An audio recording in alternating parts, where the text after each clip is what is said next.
It was a beautiful day in the forest. The sun was shining brightly through the trees, the leaves were a beautiful green, the air was fresh and clean.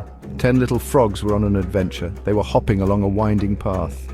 The path led them through the trees. They were very excited to see what they could find. The frogs were the best of friends. They loved exploring together. They hopped and skipped and laughed.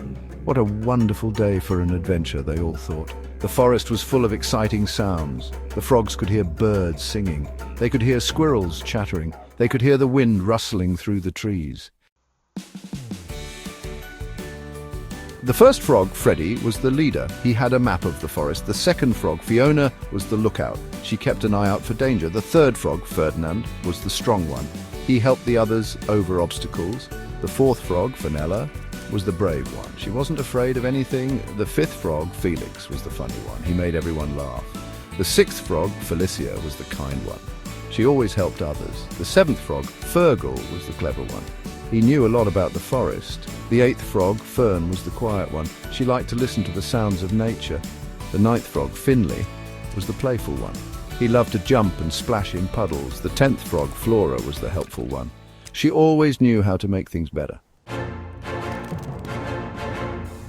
The frogs were having so much fun, they didn't see the deep hole in the path. Suddenly 2 of the frogs disappeared. "Help!" cried Finley, who had tumbled in. "Help me!" cried Flora, who had also fallen. The other 8 frogs stopped quickly. They looked around in alarm. "Where are Finley and Flora?" asked Freddy, looking this way and that. The hole was too deep to see the bottom, but they could hear their friends calling for help. At first the frogs panicked. They were so worried about their friends. They all began to shout at once. "Don't worry," shouted Freddy, who was trying to think. "We'll get you out." The others stopped shouting and listened for Freddy's instructions. "Ferdinand," Freddy said, "you are the strongest. We need your help. Will you lie on your tummy and hold on to my legs?" "Of course," said Ferdinand, immediately lying down on the path. One by one, the frogs climbed onto each other's backs. Fergal and Felix held tight to a strong tree root. They made a long chain down to the hole. "Grab our legs!" shouted Felicia. Finley and Flora reached up and grabbed their friends' legs. They were pulled up to safety.